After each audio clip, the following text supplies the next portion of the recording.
সম্মানিত ভিউয়ার্স, আসসালামু আলাইকুম। সবাইকে স্বাগত জানাচ্ছি টেক মাস্টার বিডি চ্যানেলের পক্ষ থেকে আরও একটি নতুন টিউটোরিয়াল। আজকের এই টিউটোরিয়াল থেকে আমরা জানবো কিভাবে পোস্টাল ভোট বিটিতে রেজিস্ট্রেশন করবো এবং পোস্টাল পেপারের জন্য আবেদন করব। তো এই কাজটি করতে হলে প্রথমে আমাদেরকে প্লে স্টোরে চলে যেতে হবে। প্লে স্টোরে গিয়ে সার্চ বারে ক্লিক করে এখানে পোস্টাল ভোট বিটি লিখে সার্চ করে দিতে হবে। তো পোস্টাল ভোট বিটি লিখে যখন সার্চ করে দেব তখন এই অ্যাপসটা চলে আসবে। তো এই অ্যাপসটা চলে আসার পর এই অ্যাপসটা আমাকে ইনস্টল করে নিতে হবে। তো আমি সার্চ করে দিলাম। সার্চ করে দেওয়ার পর এখানে আপনি ইনস্টল করে নেবেন, যেহেতু আমার ইনস্টল করা আছে। তারপর আপনি ওপেন বাটনে ক্লিক করে দেবেন। তো ওপেন বাটনে ক্লিক করে দেওয়ার পর অ্যাপসটা ওপেন হয়ে যাবে। তো অ্যাপসটা ওপেন হয়ে যাওয়ার পর এখান থেকে নিচের দিকে যে এগিয়ে যান বাটন আছে, আপনি এগিয়ে যান বাটনে ক্লিক করে দেবেন। তার আগে আপনি আপনার যে লোকেশনটা আছে সেই লোকেশনটা যদি অফ করা থাকে অন করে নেবেন। লোকেশনটা আমি অন করে নিয়ে নিচের দিকে এগিয়ে যান বাটনে ক্লিক করে দিলাম। তো এগিয়ে যান বাটনে ক্লিক করে দেওয়ার পর এরকম একটা পেজ চলে আসবে। এখান থেকে দুইটি অপশন আছে, লগ ইন করুন এবং রেজিস্ট্রেশন করুন। যেহেতু আমরা এখনো রেজিস্ট্রেশন করি নাই, সেহেতু আমরা রেজিস্ট্রেশন করুন বাটনে ক্লিক করে দিব। তো আমি রেজিস্ট্রেশন বাটনে ক্লিক করে দিলাম। রেজিস্ট্রেশন করুন বাটনে ক্লিক করে দিলাম। ক্লিক করে দেওয়ার পর এরকম একটা পেজ চলে আসবে। তো এখান থেকে আমার যেহেতু লোকেশন অন করা আছে সেহেতু অটোমেটিক বাংলাদেশ সিলেক্ট হয়ে আছে।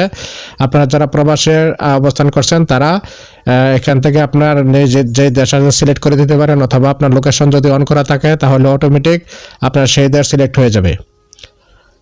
তো এই কাজটি করার পর নিচের দিকে যে পরবর্তী বাটন আছে সেই পরবর্তী বাটনে ক্লিক করে দেবেন।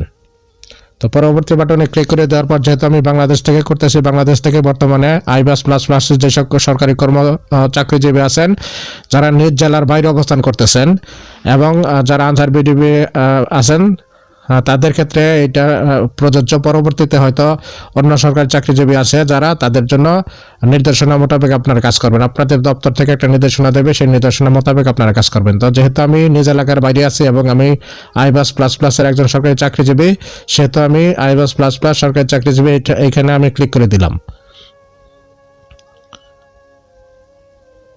তো এখানে ক্লিক করে দেওয়ার পর নিচের দিকে যে পরবর্তী বাটন আছে পরবর্তী বাটনে ক্লিক করে দেব। তো পরবর্তী বাটনে ক্লিক করে দেওয়ার পর এরকম একটা পেজ চলে আসবে। এখান থেকে আমার মোবাইল নাম্বারটা দিতে হবে। এক্ষেত্রে একটা বিষয় লক্ষ্য রাখবেন যে আপনি ইএফটিতে যেই মোবাইল নাম্বারটা দিয়েছেন ঠিক সেই মোবাইল নাম্বারটাই এখানে দিতে হবে। মোবাইল নাম্বার 10 ডিজিটের হবে। প্রথমে যে 0 আছে এটা দিবেন না, 0 ছাড়া 1 থেকে শুরু করবেন। তারপরে মেইল নাম্বার আপনি যদি দিতে চান দিতে পারেন, না দিলে সমস্যা নাই। তারপর নিচের দিকে ভেরিফাই আছে, এই ভেরিফাই বাটনে ক্লিক করে দেবেন। আপনার এটা ভেরিফিকেশন হয়ে যাবে। হয়ে যাওয়ার পর ওটিপি বাটন এখানে ক্লিক করে দিবেন। তো ওটিপি বাটনে ক্লিক করে দেওয়ার পর আপনার মোবাইল নাম্বারে একটি ওটিপি চলে যাবে। এইখান থেকে আপনি ওটিপিটা বসিয়ে দেবেন। তো আমি আমার যে ওটিপি আছে ওটিপিটা বসিয়ে দিচ্ছি। তারপরে নিচের দিকে পরবর্তী বাটন আছে, এখানে ক্লিক করে দিব। তো এখানে ক্লিক করে দেওয়ার পর এরকম একটা পেজে নিয়ে আসবে। এখান থেকে আপনাকে একটা পাসওয়ার্ড সেট করতে হবে।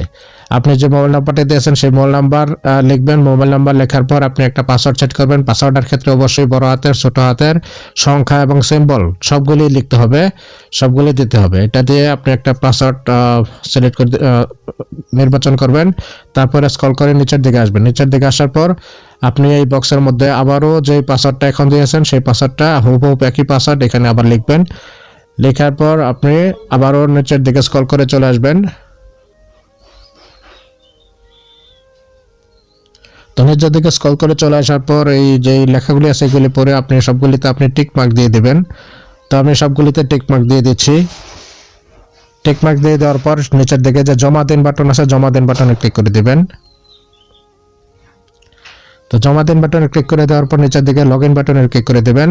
তো লগ ইন বাটনে ক্লিক করে দেওয়ার পর আপনি যে মোবাইল নাম্বারটা দিয়েছেন এবং যে পাসওয়ার্ড দিয়েছেন সেই মোবাইল নাম্বার পাসওয়ার্ড দিয়ে এখানে লগ ইন করতে হবে।